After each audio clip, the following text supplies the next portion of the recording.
तेवढे ते स्ट्रॉंग होतात. काही दिवसांनी तुमच्या लक्षात येईल की ह्याची खरंच ताकद वाढली आहे.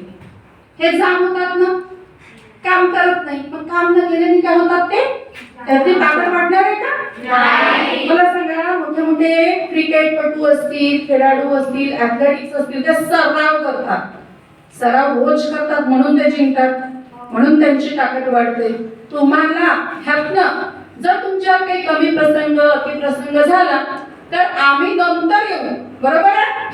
आई बाबा नंतर येतील, एखादा मदत करणारा नंतर येईल. तुम्हाला आधी काय करायचं? स्वतःचं रक्षण स्वतः करायचं आहे की नाही?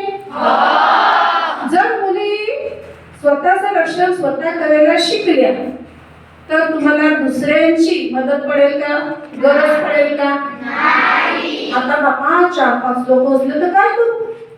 हा एक प्रसंग आहे की नाही? 4-5 लोक असल्यावर काय करायचं? तर जेवढी शक्ती आहे तेवढी ताकद लावायची, पण त्याच्यासाठी ताकद पाहिजे. त्याच्यानंतर डोकं चाललं पाहिजे की इथे मी काय वस्तू आहे, असं काय आहे ज्याचा मी वापर करू शकते. हे कशाने येईल? हे फक्त मोबाईल पाहिल्याने येईल का? तर त्याच्यासाठी आपण चांगल्या चांगल्या गोष्टी शिकायला पाहिजे. कोणत्या गोष्टी शिकायच्या? मोबाईल जर शिकतोय तर मोबाईल मधले काही असे प्रोग्राम असतात ना जे मुलींना शिकवतात.